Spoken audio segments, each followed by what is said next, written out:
Welcome back to the Underage Packers podcast, episode 61. I'm one of your co-hosts here, Joey. Joining me as always is Big B. How you doing today? What is going on? How's everyone doing today? I feel like I say that every time. Yeah, right. It's the same rinse and repeat intro. Talk about someone that made us mad on Instagram and call it a day. You got your Jamal Williams hoodie on, of course. No Packers logos on there. We don't want to. Beginning no copyright, we're good. Yep, of course. So graded on the publisher, but today we're going to be talking about the Packers possibly keep holding on to Preston Smith, which wasn't thought of just a few weeks ago. A lot of people thought he was going to be a cap casualty. We'll be talking about J.J. Watt not signing with the Packers and instead with the Arizona Cardinals. The pressers, the press conferences for defense coordinator Joe Barry, special teams coordinator Maurice Drayton, and we'll end it off with another flashback to the 2016 Packers draft class. It's going to be an exciting one, folks. As exciting you can get for a Packers episode on March 3rd. So let's start off with outside linebacker Preston Smith. There's a lot of thoughts to be held with this year. Like I mentioned, a lot of people, the Packers, not as bad as the situation as the Saints or the Vikings were in last year. And if the NFL didn't lose revenue because of COVID-19, they'd be in a much better space. They'd probably still be somewhere over maybe 9 to 10 million. But, you have that Bakhtiari restructure. You cut one guy, or Rick Wagner. You cut Rick Wagner. You restructure Bakhtiari, and they're somewhere over 2 or 3 million just with that move if the cap was moving up, but it's not. So we're talking about not keeping Preston Smith and why it might be a mistake. So, us here at Underage Packers, we love Brian Gutekunst. So that doesn't mean we're not going to, say, hey, I don't know about this decision, but that might be changing soon. Kind of. God, all right, yeah. Yeah, sure. Yeah. Hopefully you don't turn to the dark side. But Preston Smith, the numbers are, I'm not going to get too much into, but I believe it would be a pretty big cap-free move if they were able to release him, and they might be able to re-sign a guy like Aaron Jones, obviously Jamal Williams, and Corey Linsley if they moved on from him and made a few more moves. So Big B, what do you think? Not just on the contract, but what do you think Preston Smith adds to the team with Rashawn Gary most likely starting over him and all of that good stuff? Well, hopefully, we all are hoping that he returns to the 2019 Preston that we all know and love. And of course, I almost bought his jersey, which thank God I did not do that. Oh, God. Dodged your bullet there. I know. I bought Za'Darius instead. It was just a toss. Good choice, yeah. But hopefully this year he can just be that consistent guy behind Rashawn, because Rashawn, I feel like, just going to develop even more. And Preston's just going to be, that dad that's just right behind him and coaching him up and doing things and trying to sack the quarterback if he's not too slow to get there. Like last year. Wow, kind of harsh there, but yeah. Sorry, I love you, Preston. A lot of people freaking out that, oh my God, this is a horrendous move. Just like every move that happens with the Packers, it's a crucial mistake, obviously. And our structure is certainly not out of view. And if they feel, that if he's not willing to take a restructure, Brian Gutekunst might take another look at it. They're going to get under the salary cap. They're going to have to find a way. So it's like, just because they're not possibly making this move doesn't mean that we are going to have to cut Aaron Rodgers, which would put dead cap on anyways. But I'm saying just because we're not cutting Preston Smith doesn't mean we're going to have to sacrifice a great player. But we got some more stuff to talk to, like J.J. Watt, the star defensive end, signing with a massive contract that he probably – his talent is not at that point. Was 23 million guaranteed over 2 years, 31 million. A lot of that 8 million extra is in incentives to get 10 sacks. We'll see if he is able to get those 10 sacks both years. We have Chandler Jones in there. You don't have to be, he's not going to be double team as much, but to me, Kenny Clark and J.J. Smith, defensive line paired among them is much more appealing. But JJ signing a big deal with the Arizona Cardinals. Big B, do you think? What would your reaction be if Green Bay made this offer to J.J. Watt for $31 million over 2 years? Well, first I would make sure I'm not looking at a fake account because yikes. I almost fainted when I saw the Cardinals paying him that much. I was just blown away. And I would never see Green Bay signing a player that's 31 years old who played like only 8 games the past 2 years to that big of a contract. Yeah, it was weird that morning because it was like the Peloton news. I mean, what point are we at in news reporting where we're like tweeting out a Peloton profile that we don't even know is real? Like, dude, I'm gonna go. Who's a marquee for you? I'm gonna set up an Aaron Jones Peloton account and put and then I'll break the news. Like, I'm like, holy crap, bro! Like, Aaron Jones. I don't get why everybody thought that was real because it's J.J. Watt. To me, that almost made it more real. Because his wife's name is, his wife's name is Kellyanne. So, but I still don't get that though. To me, that made it seem more real. Like, I don't know how is Field Yates reporting on this if he doesn't even know it's real? That was just confusing. I know. That morning was bizarre. When you see the news broken that Aaron Jones and Corey Linsley both, have this Peloton profile, you know who it is. Yeah, like you mentioned, he had his teams, the Packers, the Bills, and somebody else. Cleveland on that list. And then he just signs with the Cardinals. And I thought some outside candidates were the Steelers and the Titans. And then the Cardinals? That was weird to me. All right, let's move on here. Joe Barry, Maurice Drayton, we're getting to hear from them for the first time. A lot of great, phenomenal questions asked by the reporters. Joe Barry is all the content I need. Really, I'll come back and answer your question. To answer your specific question, to answer your question in a roundabout way, that's a phenomenal question.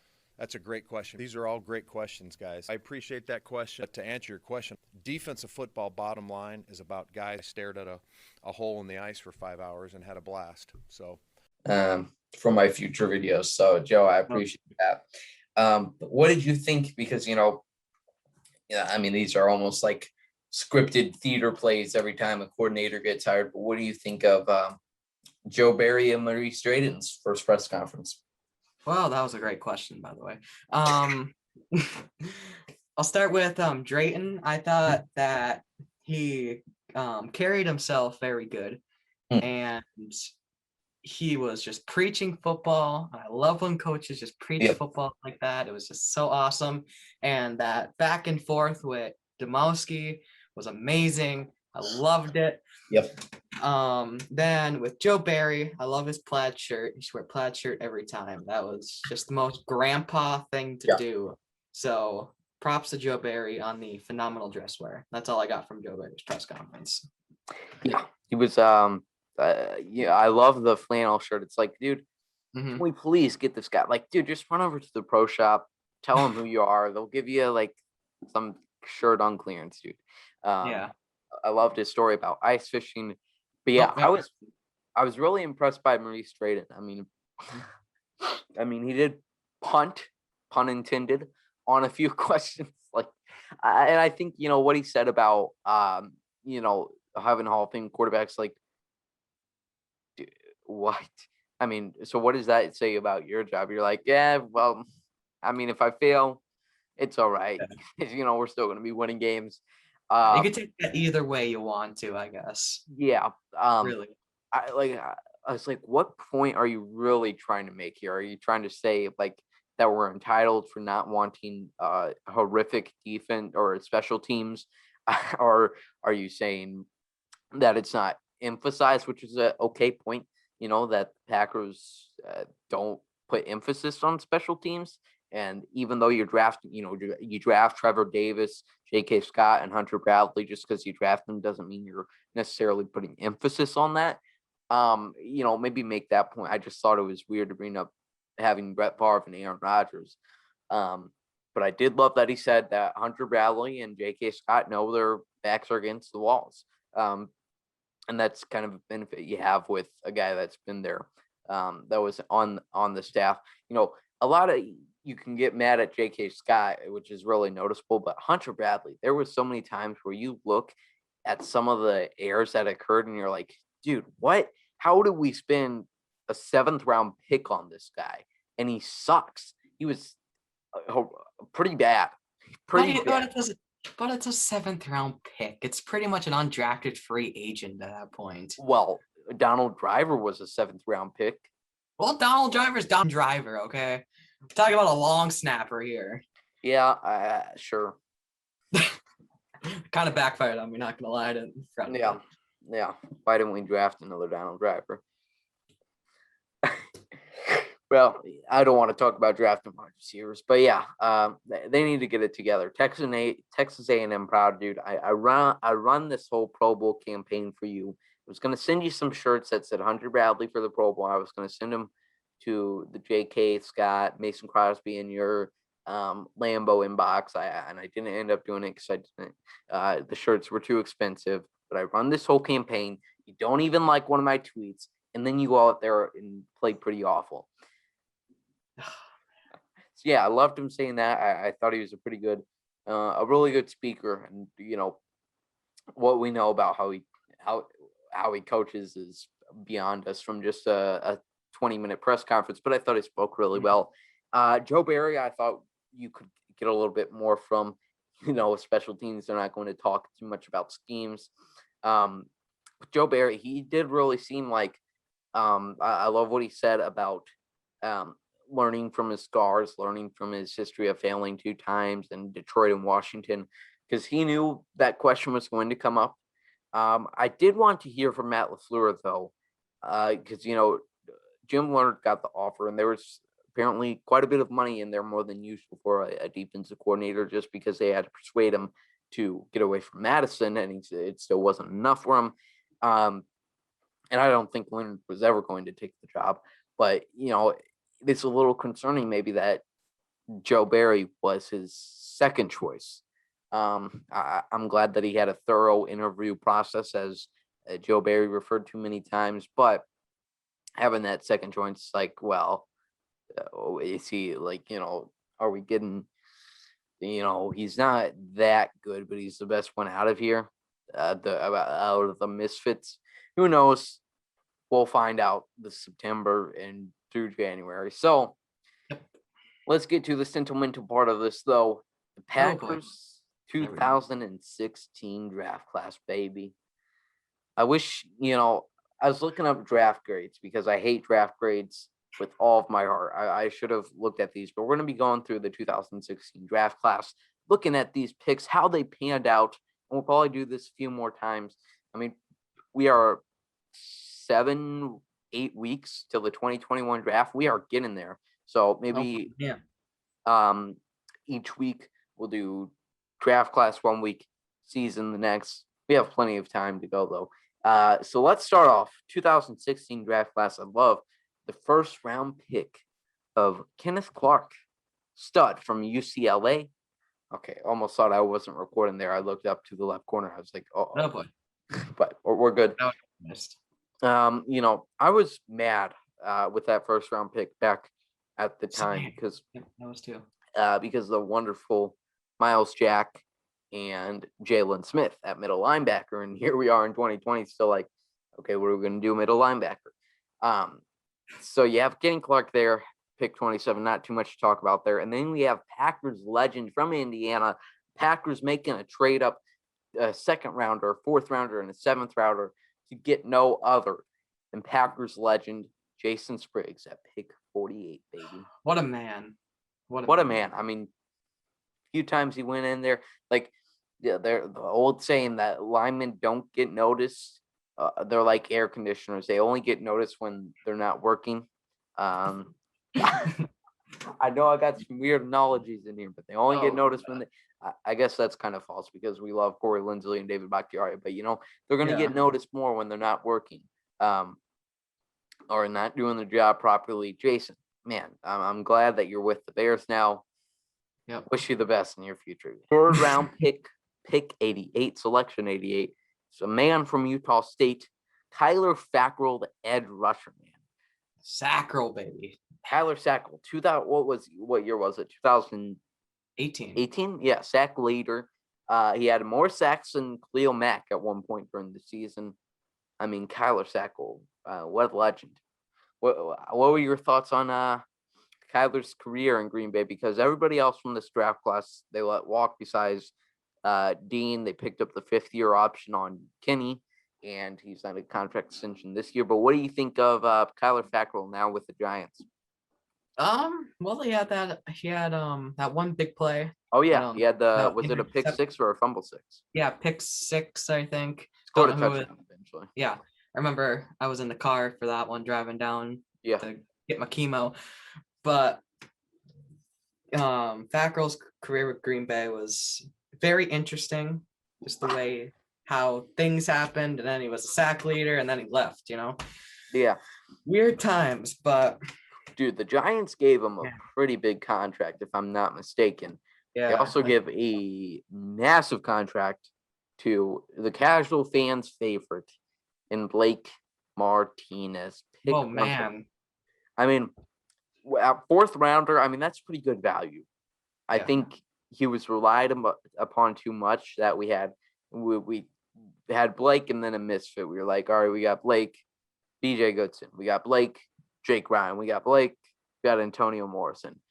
Wow, man. Blake Martinez, man. He was a racker up of tackles. Apparently, he's doing better in New York now. But, all you can. And good for him. All right. Good for him. But all the people who are saying, why did we let Martinez go, can just be throwing and kicked to Mars. Like, they just got it. Like, we just got the rover there. I see no need to send all the people in the Packers YouTube chat that are saying you should have kept Blake Martinez. He's getting, I mean, let me look this up. I'm pretty sure he's getting paid more than $10 million a year. Outrageous. I mean, for that, like I'm fine with 3 years, $30,750,000. $6 million signing bonus, $19 million guaranteed. Unbelievable, dude. Congrats to Blake, but I know I would be crying my eyes out if we gave him that. Dean Lowry all over again. Okay. Yeah, except Blake. Blake would still be the team's leading tackler. Then you got the guy you mentioned still on the team, Dean Lowry, defensive end from Northwestern here. Oh man, could be a cap casualty, maybe. Could be. Or trade, maybe. Yeah. I believe it'd free up somewhere around $3 million. Yeah. I mean, it's like for Blake and Dean, that's not awful. That's pretty good value to find in the 4th round. Find 2 guys who are starters. Maybe, like I said, Blake probably deserved to be a starter. I'd still, he'd just be much better if he had a guy that was better in pass coverage. Same with Dean. I wouldn't mind him as a rotational piece. A lot of Packers legends on this draft board.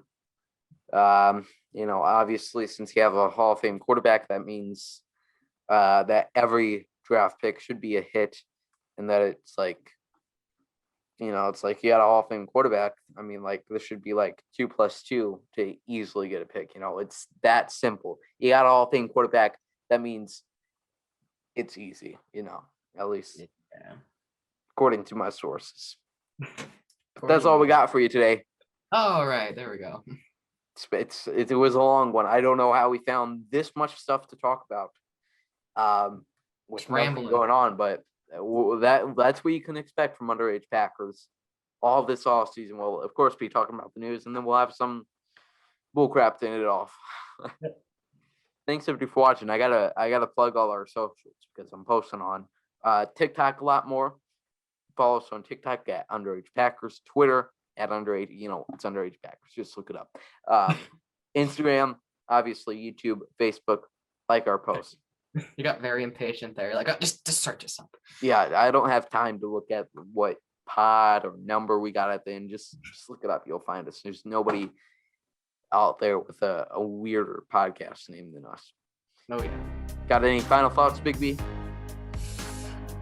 Still waiting for that Jamal Williams contract extension. Franchise tag. There's 8 days left on the franchise tag. We're know it's coming. Thanks, somebody, for watching. As always, go Pack Go.